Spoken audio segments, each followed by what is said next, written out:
The house across the street. When I was a kid, there was an old house across the street from mine.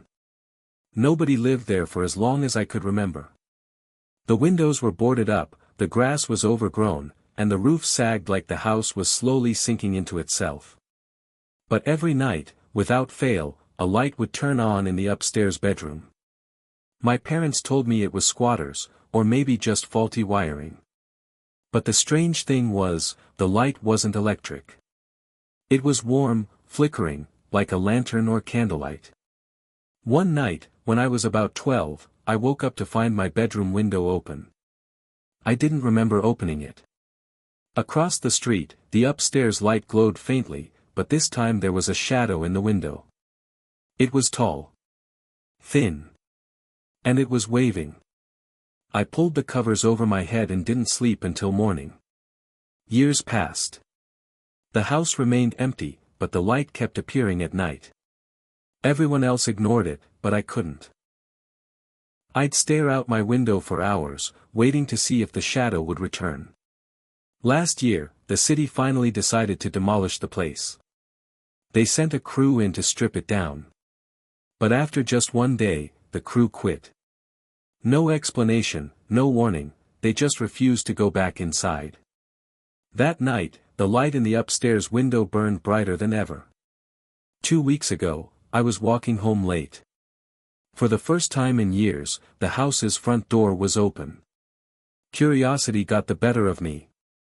Inside, the air was thick and cold, smelling of wet earth. The walls were covered in scratches, like dozens of hands had clawed at them. I climbed the stairs, heart pounding, toward the room with the light. The door was closed.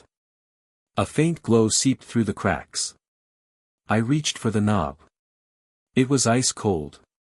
When I pushed it open, the room was empty, except for an old lantern on the floor. It was still lit. But here's the part that chills me to this day. When I turned to leave, I saw myself in the dusty mirror on the wall. Only, my reflection wasn't moving with me. It just stood there. Smiling. And as I backed out of the room, the lantern flickered out. Last night, I looked out my window and saw the house again. The upstairs light was on. And in the window, my own face was staring back at me. I didn't sleep after seeing my own face in that window. How could I? My reflection shouldn't exist outside my house. It shouldn't be waving at me from across the street. I closed my curtains, pulled the blankets over my head, and lay awake until morning. But even in daylight, the memory gnawed at me. The house looked empty as always, abandoned and rotting in the sun. No light, no shadow, nothing. Maybe I was going crazy. But then the knocking started. The knocking. It began 2 nights later. A soft, steady tapping at my bedroom window. At first, I thought it was branches, except there were no trees close enough to reach the glass. The tapping continued, rhythmic, like a deliberate knock. I pulled the curtains aside, heart hammering. Nothing. Just the empty street. The boarded-up house. But the moment I let the curtain fall, the tapping resumed. Louder. Closer. That night, I barely held myself together. The lantern. The following evening, I tried to stay downstairs, far away from the window. I sat in the living room, pretending to read, but really just staring at the clock. At 2:13 a.m., the power went out. The house plunged into darkness. And across the street, the upstairs light flickered on again. This time, it wasn't faint. It was blinding, like the lantern was burning just for me. I swear I heard whispering drift through the night air. Not words, more like the sound of dozens of voices humming in unison. I grabbed my phone to record, but the camera wouldn't focus. Every time I pointed it at the house, the screen glitched, filling with static and strange, distorted faces. When I looked with my own eyes, the window was clear. My reflection was still there. Still smiling. But now, there was someone behind it. A tall, thin figure, its hand resting on my reflection's shoulder like it was guiding it. Emily. I haven't told you this yet, but I used to have a friend named Emily who lived 2 streets over. She knew about the house. Everyone did. Kids whispered about it on the playground, dared each other to get close, but none of us ever went inside. Emily was the only one who believed me when I said something lived in that house. Last night, I got a message from an unknown number. No name, no profile picture. Just one line. I never left. The text was followed by a photo. Blurry. Dark. But I recognized her immediately. Emily. Standing in that upstairs room, beside the lantern. Her eyes were all black. The visit. I don't know what's wrong with me. Curiosity. Stupidity. Desperation. But last night, I went back into the house. The front door was open again. The smell of damp earth was stronger than before. My flashlight flickered, barely cutting through the darkness. The walls. God, the walls. The scratches were deeper, layered, as if hundreds of hands had clawed at them over decades. Some of the marks looked fresh. As I climbed the stairs, the whispering grew louder. It wasn't in my head anymore, I could hear it bouncing off the walls, a low chant in dozens of voices. When I reached the room, the door was already open. The lantern sat in the middle of the floor, glowing bright. And beside it, was Emily. Or at least, her body. She turned toward me, head tilted unnaturally far, neck cracking as she moved. Her face was pale, stretched too thin, her eyes pools of black. "Come sit," she whispered. Her voice wasn't hers. It was layered, like multiple people speaking at once. Behind her, in the cracked mirror, I saw myself again. My reflection smiled, raised its hand, and motioned me forward. But I didn't move. I ran. Now. I don't know how long I can stay away. The whispering doesn't stop when I leave the house anymore. I hear it in my walls, my vents, even in the silence of my room at night. And the tapping? It's not just at the window now. It's at the front door. It's at the basement door.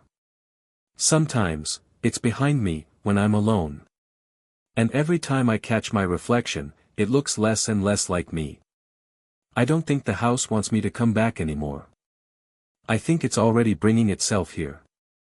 I didn't sleep for days after what happened with the mirror. Every time I closed my eyes, I saw that reflection of me, the one that smiled when I didn't, the one that seemed eager to stay behind in that room. I thought maybe I was just losing it. Maybe I was overthinking, traumatized by years of staring at that cursed house. But the nightmares kept coming, and worse, the reflection didn't stay in my dreams. I first noticed it in the bathroom. I was brushing my teeth one morning, staring blankly into the mirror when I froze. My reflection wasn't brushing its teeth. My hand was moving. The reflection's wasn't. I dropped the toothbrush, heart hammering in my chest. For a split second, its lips curled upward, into that same sickening smile I saw that night in the house. Then it went back to mimicking me, like nothing had happened. I didn't go near mirrors for days. The house across the street had been locked up after the demolition crew refused to go back. The city officials claimed it was structurally unsafe, and the demolition was postponed indefinitely. But at night, the upstairs light never failed to appear. And sometimes, when I'd wake up in the middle of the night and glance out my window, I'd see something even worse. Myself. Standing in the upstairs window. Watching me. One evening, I decided I had to put an end to it. I couldn't keep living across from this nightmare, couldn't keep questioning whether I was awake or dreaming. So I went back inside the house. It was even colder this time, the air heavy like a storm was pressing down on the place. I carried a flashlight and avoided the mirrors on the walls, which were all cracked and warped as if they'd been smashed repeatedly and yet never quite broken. When I got to the upstairs room, the lantern was already burning. Nobody was there. Just the glow, casting shadows across the walls. But the shadows weren't right. There were two. One was mine, trembling as I held the flashlight. The other stood perfectly still, slightly taller, slightly thinner, its head tilted like it was studying me. I turned quickly, nothing was there. When I turned back, the second shadow was now closer to mine, almost overlapping it. That's when I heard it. A whisper. My own voice. Let me in. The flashlight flickered. The shadows merged. I felt something cold grip the back of my neck, like icy fingers pressing into my skin. I dropped the light and ran. I didn't stop running until I was back in my house, every door locked, every curtain pulled tight. But here's the thing, when I went to wash my face, I made the mistake of glancing in the mirror. It wasn't me staring back. The face was mine, yes, but the eyes were sunken, the skin pale and gray, lips curled into that awful smile. And then, as I screamed, it lifted its hand and waved. The same way the shadow in the upstairs window had waved all those years ago. Now, every mirror in my house feels wrong. Sometimes I catch it blinking when I don't. Sometimes its mouth moves when mine is still. And last night. I swear to God. I woke up to the sound of glass shattering. The bathroom mirror was cracked, splintered from the inside. And muddy footprints led from it, straight to my bed. I didn't sleep after the mirror shattered. I sat in my bed all night, clutching a kitchen knife like that would make a difference if the thing that looked like me decided to step fully into this world. The muddy footprints were proof enough, it wasn't just trapped behind glass anymore. The strangest part was the smell. My room reeked of damp soil, like an open grave. Every breath felt heavy, wet, suffocating. By morning, the footprints had faded, but the cracks in the mirror remained. And when I stood in front of it, I saw nothing. No reflection at all. That terrified me more than the smiling version of myself. It meant it wasn't there anymore. It meant it was somewhere else. The next few days blurred together. I avoided mirrors, windows, even my own shadow. But the thing didn't need glass anymore. It followed me anyway. The first time I realized, I was walking home from the store. It was late, the street empty. I passed under a flickering street lamp and glanced at the ground. Two shadows. One moved when I moved. The other didn't. It just stood there, stretched unnaturally long, head tilted at that awful angle. I didn't look down again. I ran. I tried telling a friend, I thought maybe speaking it aloud would make it sound insane, and I'd be able to laugh at myself. But when I brought him over, everything seemed normal. Until he looked into the cracked bathroom mirror. Dude, he said, voice shaky. Why is your reflection smiling? I wasn't. I grabbed him, shoved him out of the house, and locked the door. He hasn't spoken to me since. At night, the thing grew bolder. I'd hear it pacing the hallway, its footsteps heavy, uneven. Sometimes I'd see it at the edge of my vision, a pale figure slipping past the doorway. But the worst was what it whispered. It always used my voice. You're wasting this body. You don't deserve to be real. Let me live. Every time I heard it, my stomach turned ice cold. Last night, it finally touched me. I was lying in bed, too afraid to sleep, when the mattress dipped beside me. Slowly. As if someone had sat down. I didn't move. I didn't breathe. Then I felt fingers brush through my hair. My own voice whispered right next to my ear. Switch. The next second, the lights in my room flickered and went out completely. I bolted upright, fumbled for my phone flashlight, and when I turned it on, it was sitting in the corner. Me. But wrong. Its skin sagged, stretched thin, eyes hollow and dark. The smile had torn too wide, splitting its cheeks. And it didn't vanish this time. It just stared. Breathing. Waiting. I don't think I have much longer. The cracks in the mirrors keep spreading, like veins crawling across the glass. And every time I blink, the thing in the corner is closer. It's not trapped anymore. And it wants my life. I can't tell if I'm writing this to warn someone, or if I'm writing it for him. Because he's here now. I first noticed it 3 nights ago. The hallway mirror. The one I never liked looking into, was gone. Just empty wall. And yet, every time I passed it, I felt eyes on me. Not my eyes. His. The thing that looked like me, but wasn't.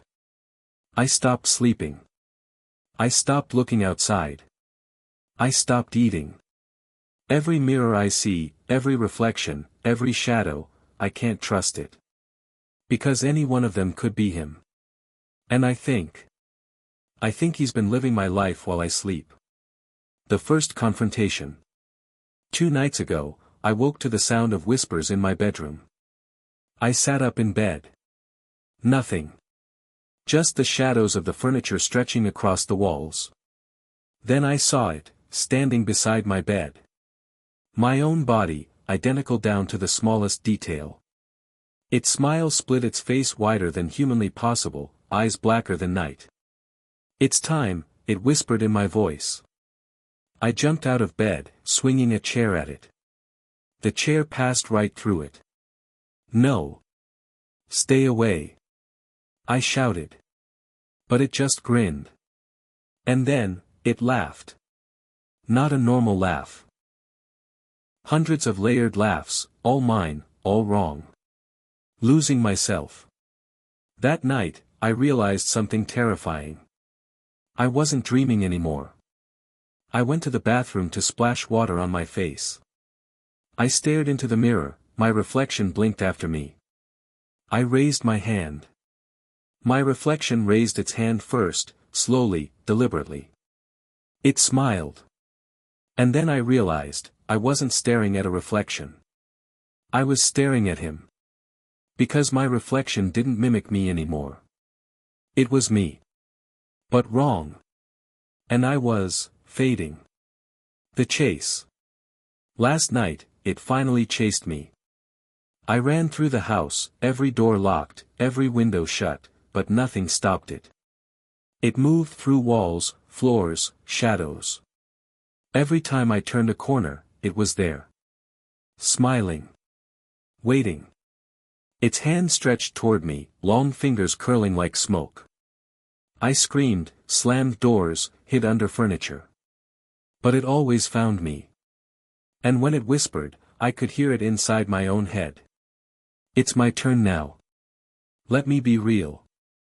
I can feel it. I can feel it pressing against my mind, my soul. Every heartbeat, every breath, it's trying to replace me. The house calls. And now, it's worse. The street outside. The house across the street glows again. The upstairs window has the lantern lit. Shadows flicker in the glow. And sometimes, I see my own face in that window. Not the reflection in the glass. The real me. Or what's left of me. I don't know how it's doing it. I don't know if I can fight it. Last night, I tried to escape. I ran out into the street. But the lantern, it wasn't upstairs anymore. It was in my hands. I dropped it. It didn't break. The glow spread across the asphalt. And I felt it again, inside me, pushing, pulling, swallowing. Almost gone. I can't tell where I end and it begins anymore. My thoughts aren't my own. My voice isn't always mine. My hands move when I don't want them to. I hear it laughing inside my skull, mocking me. You were always mine. You just didn't know it yet. And now, tonight, I know the truth. I'm running out of time. It's going to take me completely. If anyone finds this, don't look in the mirrors. Don't look at the windows. And whatever you do, don't let it in. Because once it crosses over, there is no escape. And the house across the street. It's not empty anymore. I don't know who will read this. Maybe no one. Maybe it will make sure of that. A week ago, I disappeared. My apartment was found empty. The bed was neatly made. My phone still charged on the nightstand. Mirrors were covered with paper, curtains drawn tight. But there were no signs of me, just my notebook. Inside, I had written everything. Every reflection, every shadow, every whisper. But the last pages, they're not in my handwriting. The stranger who found it. A neighbor, curious about my sudden absence, brought the notebook to the police. They skimmed it, shook their heads, and laughed. Paranormal nonsense, they said. Just an overactive imagination. But the pages I left behind had something different. Notes in the margins, messages I never wrote. I'm already here. You can't hide. Look behind the glass. Your reflection waits. Don't trust the light. And on the very last page. Next is you. A warning too late. This morning, the neighbor noticed something strange. In the upstairs window of the abandoned house across the street, a face was smiling at them. It looked familiar. Too familiar. The end. I don't know if I'm gone. I don't know if I'm still inside my own reflection, screaming silently, trapped forever behind the glass. But one thing I know, it isn't confined anymore. It can step out. It can watch. It can wait. And if you see someone waving from an empty window, don't wave back.